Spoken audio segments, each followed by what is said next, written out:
God-sized stories. Hello and welcome to another episode of God-Sized Stories. I'm very excited. This is the first time I've had two guests in very different locations on a call with me. Praise the Lord. I've got Corey back and I have Andy back. Guys, just remind the audience a little bit about who you are. So my name's Corey Cantrell, as it says on my little Zoom window.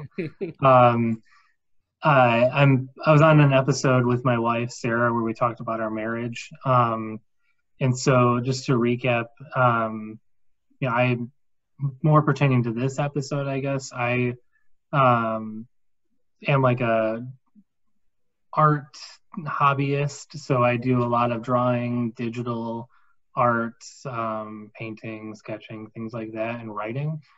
Let's see what else. We've got a baby on the way that's due in October, which is exciting, a baby girl. And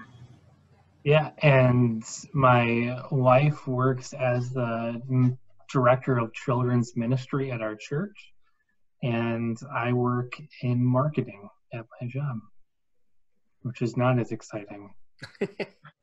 To some people. Exciting. Yeah, You just got that job. I did. Yep. Andy, how about you?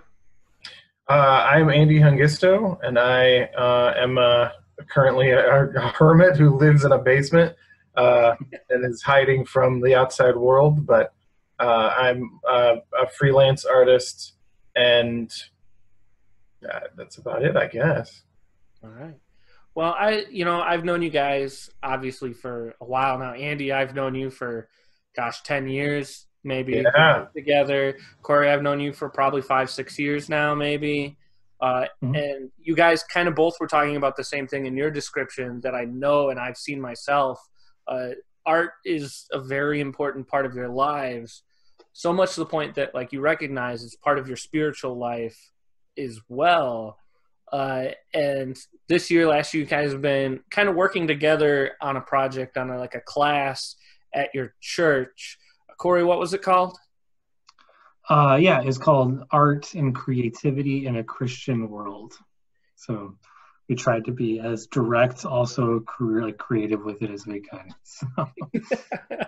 Can you guys give the audience, a few minutes, like what is this? Because some people, they might not either be in churches a lot, or maybe they come from a church where art really isn't looked at as a high or important thing. What is this? I can go, or Andy, do you want to go? Well, yeah. So it was originally your idea. You were on like a board at church that was basically looking. Yeah. So I guess we can just get where it started, right? So my wife and I serve on the adult discipleship team for our church when it was meeting. Now, obviously, we're not really meeting that much because there's not a whole lot of in-face discipleship happening right now. So, but we were all throughout last year, we were on the adult discipleship team for our church, and we have we're one of the churches that actually do Sunday schools still on a regular basis, on a semester to semester basis. And so, which seems really old school to some people, but in a church of people that have been a part of that, when people have been a part of that church for going on 30 plus years, and it's been a consistent thing for them, it's like that is like a core piece of our identity as a church is our community group, our Sunday school, which has turned into community groups, right? And so based off a topic, and so we were looking at new topics.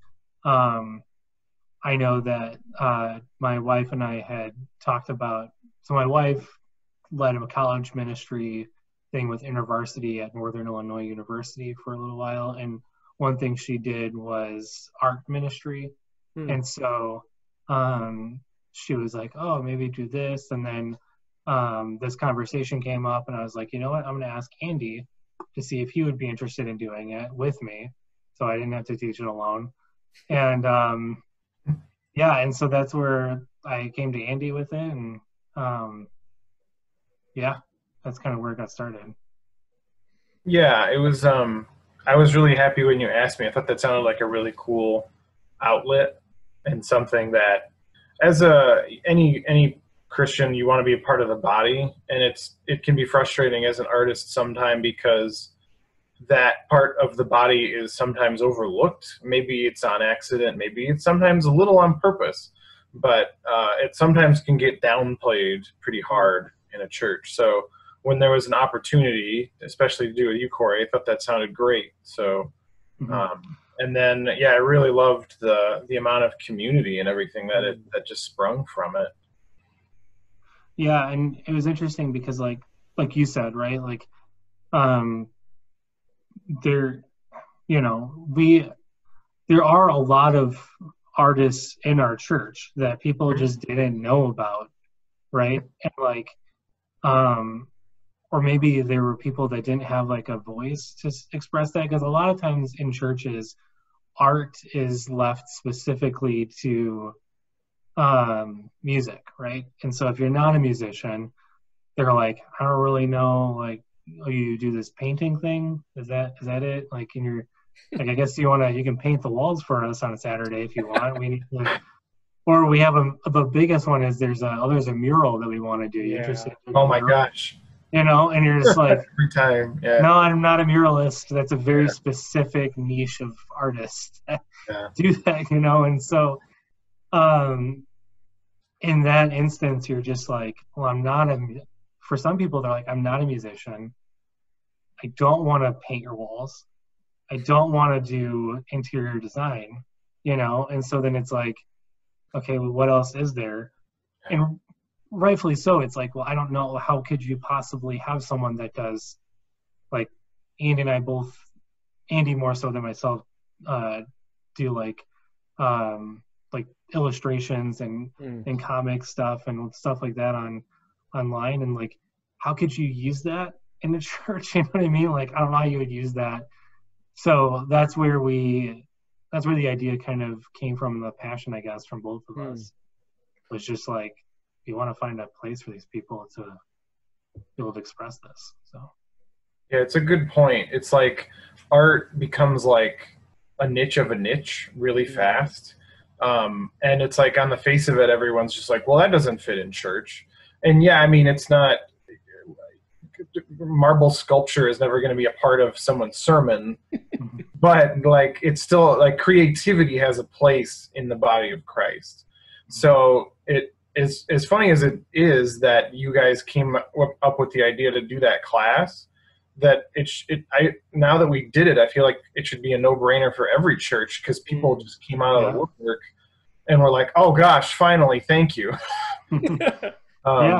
It was pretty interesting. And then even to see how many other, like, you and I we like comics and stuff, so that feels pretty niche, but like, we had someone who was wood burning gourds. Like, we had some really niche stuff that would otherwise probably not have come out in that context.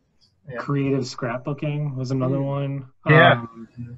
Another person is like an actual professional, world-renowned painter that goes to our church.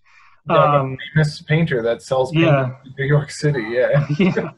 And so, but then there was even like people that were just like, I just want a space to create. Like, they've never done this before. They don't own a sketchbook, right?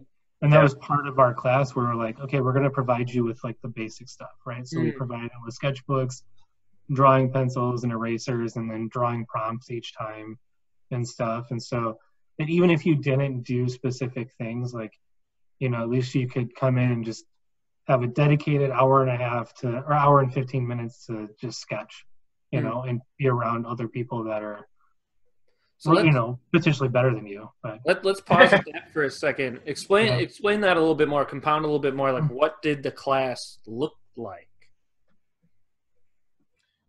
I think that was the most fun part. It was kind of like what Corey said. We did buy everybody. Oh no, my dog! Oh, no, come here! Don't do that.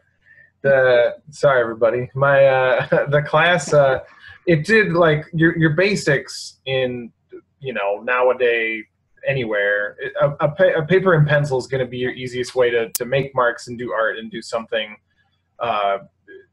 creative on the base level. So yeah, it was Corey's idea. It was like we should get a whole bunch of sketchbooks and some pencils, and then everybody has something to kind of work with their hands. If they walk into the class with nothing, we can at least say, here's a sketchbook and a pencil. And that was good. And then when at first people were like, okay, cool, but then we pretty early on were like, please, you need to know, like, you can bring whatever you want. Like, you have a thing that you do, you should bring it, because we want to see what it is, because that's the focus of this class, is to just kind of to have a good community-based space where everybody can see what everybody else likes to do and create, and talk about it. So then that was when the next week then someone came in with an electronic wood burner, and someone else came in with a computer, and then someone else came in with a block of wood so they could carve a bird out of it. It was pretty interesting. Yeah, and then we also more so, I mean, 100% spearheaded by Andy, would bring in like different tools he would use, because you just have way more stuff than I do, honestly. But like Andy's really into like alcohol markers and stuff, and I was doing some pretty like heavy colored pencil work at the time, so I brought those in and stuff. And so then we also made an effort to say, like, please try these different mediums out. You know what I mean? Because then it was a chance for people to see that, again, art isn't just getting a pencil and a piece of paper and scribbling something. Because if that's all art is, that really sucks. So. You were saying too something about prompts. Yeah, Andy, you want to talk about these? You did way more of them than I did. I'm trying to like the prompts to get people to create stuff. Yeah. I think you and I both did it. I think it might have been your idea originally, Corey. But the one thing I know that I remember doing was I would bring in my computer and set up like a slideshow, and because I think it's really important to just be inspired by other artists. A lot of people are like, I'm gonna make the arts, and then they sit down and they're like, I have no idea what to make. So, but the truth is like people need to be inspired by something to want to do it. Like I think me and Corey are really inspired by the cartoons of our childhood and comics we read. So we want to make comics. We want to do stuff like that. And a lot of people think like, no, I'm copying then. But you're not copying. You're getting inspired. So like I would bring in my computer and a slide, and I would just be like, all right, here's like 20 images. And some of them I tried to emphasize like, here's some art from a Christian, like another established Christian artist who made this really interesting abstract piece using traditional Japanese like minerals, like a mineral style. It used like gold flaking and tons of other types of paint and stuff like that. And then it was like, and this is what I like. And then it would be a couple images of an artist that I found online that I think is inspiring and interesting to me. So yeah, because some people do come in, and with it being a church, like someone, we had people who were 70 years old and people who were like 13 come in. And so we had to kind of give some people, especially maybe the younger ones, like, okay, you need like a little push in the right direction. So prompts were good to just kind of get people's brains thinking. Yeah, and I think the other part of it was Andy, you brought in like different books and stuff, like. Yeah, that's true. The different like books on different like mediums and stuff, like pen and ink and sketching, and there's like a Calvin and Hobbes book that made its rounds every once in a while. Yeah. And then we also tried out a couple. I don't know how successful this was, but we tried out like descriptive prompts of like a creek flowing through an Autumn Woods or something, you know, or like I can't even think of any of them right now, but it was That was your idea. Yeah. And what's funny is when you stopped, when you had to go back to doing what you were, I'm sure we're going to talk about that, but when I kind of took over, people wanted those back. Really? And I was like, I don't know how to come up with these. Yeah, that was your thing.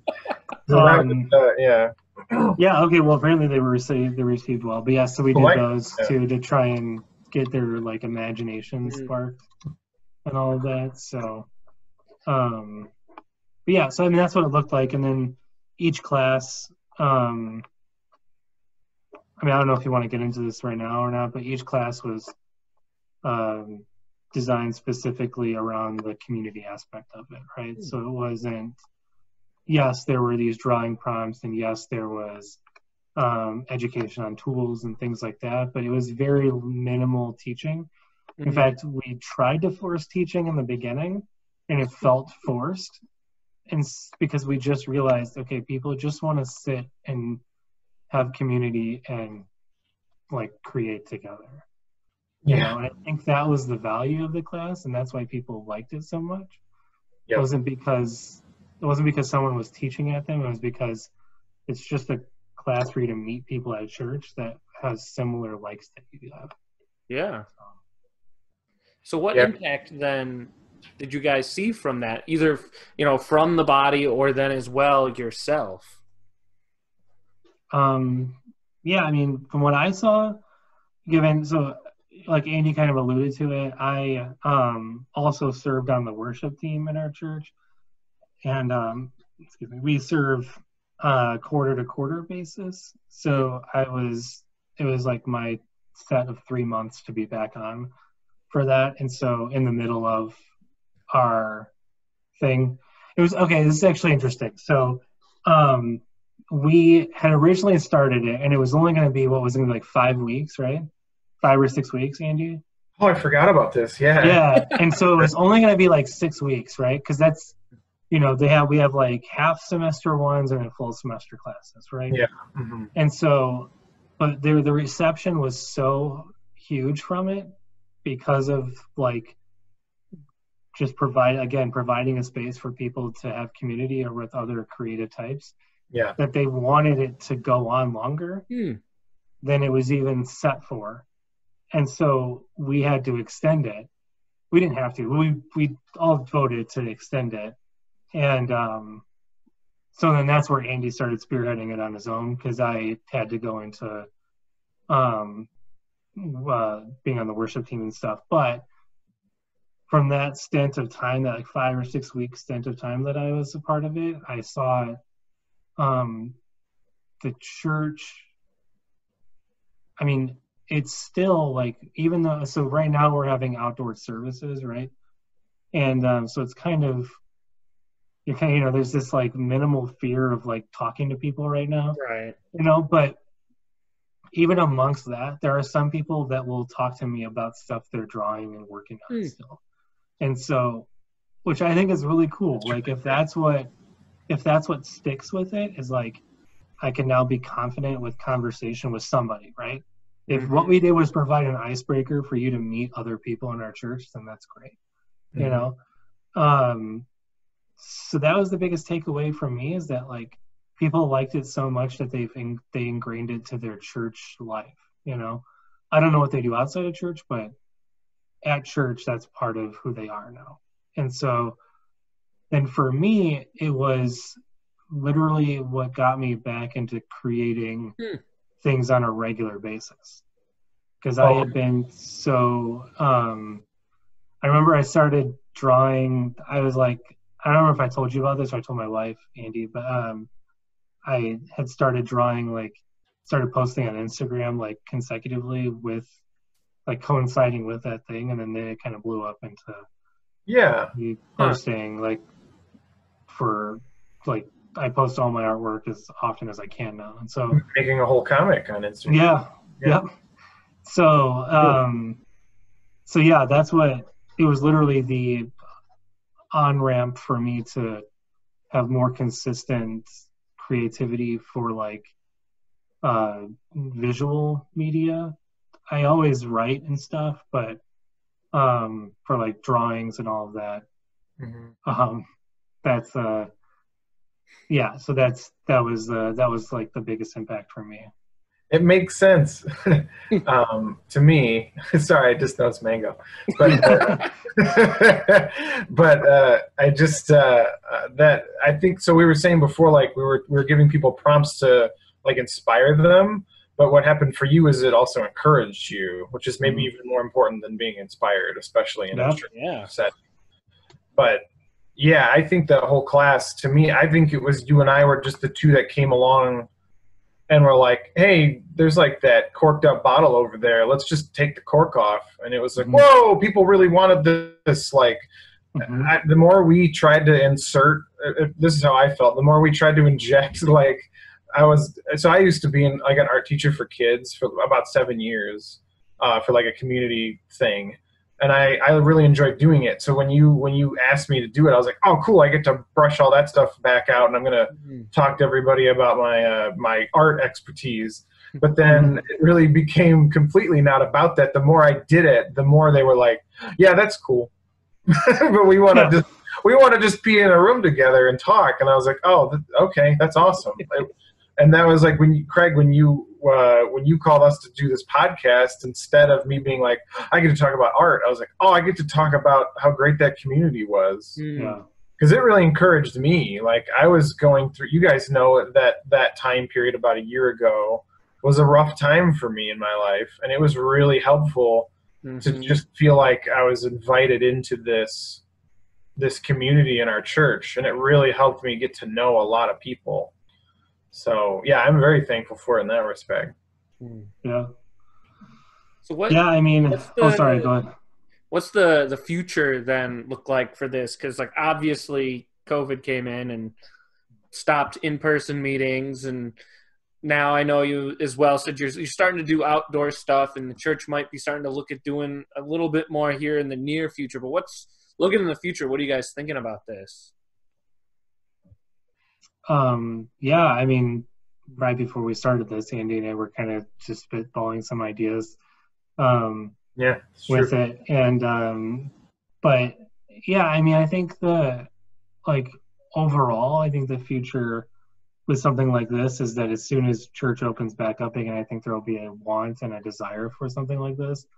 And it's interesting because all it takes is someone to facilitate it, right? Like that's another takeaway from me, and also partially a future, is that like it was really encouraging to know that like there's always, if you feel like there's a need for something in your church, there's almost always a group of people that agree with you, you know? And so then there's almost always a group of people that are hungry for that outlet. And it just takes one person to facilitate it. That's it, right? Like Andy and I weren't teachers. You know, we didn't claim to be teachers. We, on the little like sign up sheet, it said facilitators on it. So, yeah. But then in the future, I think, for me, just continuing conversations with the people that I know are artists in our church, and checking in, and you know, because of my wife's pregnancy, we're not really doing a whole lot of in-person things right now, even if it was an option. But when we see them at like outdoor services or whatever, I try to say like, hi, and like, how's it going? And what's going on with, you know, are you working on anything? Are you still doing it? Right. Yeah, that's kind of where I'm at right now. But yeah, I don't know. What about you, Andy? Yeah, for the future, I mean, yeah, for now, I'm mostly staying in because of COVID. But I mean, yeah, as soon as it's possible again, I'll be right back out there. I'll be dragging all my Calvin and Hobbes books back to the church and getting a weird look from the elders when I walk in with 40 books and a briefcase of paper. I'm ready. Yeah. But yeah, I don't know. Maybe there's a way to do it online. We were discussing that just a couple minutes ago. So I'm gonna figure it out. Maybe if we were just talking about inspiration and encouragement, and those things can be translated through a computer. So I think maybe it's time to look into that a little bit more. Yeah, I mean, we had talked about potentially starting an email chain of just like sharing artwork and talking with all the people and stuff, and then obviously inviting anybody onto it that wants to be part of it. Zoom is hard because not everybody has like our church has one, but it would have to be someone from our church that facilitates it, because Zoom cuts you off at a certain amount of people if you don't have a paid license. So it would be hard if like either Andy or myself did it, but either way. Yeah. We'll figure it out. Yeah. We'll see what works. Well, gentlemen, thanks so much for so many things. First of all, being just amazing brothers to me. You're two guys that I can turn to when times are rough, and I know you can turn to me, and we've all done that on so many occasions. This is definitely a triangle of guys that have leaned on each other. So thank you for that. But thank you as well for now spending this time with me, and thank you for just being open to the Lord. Like, this was something that could have just remained undone, and those people might not have had that community. But thank you so much for just listening to the Lord and being just, as you said, a facilitator. Because sometimes that's all it is. Like, people are always so afraid to start something because they feel like they have to then be this like great leader that carries the people to the promised land kind of thing. But sometimes it's literally just being the person that's in the room that says, all right, we're starting now. And then just throwing at, and letting people just run with it at that point. So thank you for that. And thank you for just using your art. I love seeing your guys' art. You guys post it all the time. As well, to the audience, I'm going to put links to their stuff online. You should definitely go ahead and follow them, because they have awesome just art that you can look at and just know two guys. Ask why. Why are you drawing this, Corey? You just take, the joy from your life. You take the hardship from your life. You take the spiritual from your life, and you want to get it out there. And as you said, you're both artists. Corey, you're artists in a couple different ways through music and drawing, and it's like I've been blessed to be, a witness to both those. And Andy, with your comic stuff, I love so much. So, guys, thank you so much for that. And audience, same to you. Thank you so much. I couldn't do this without you. Goodbye.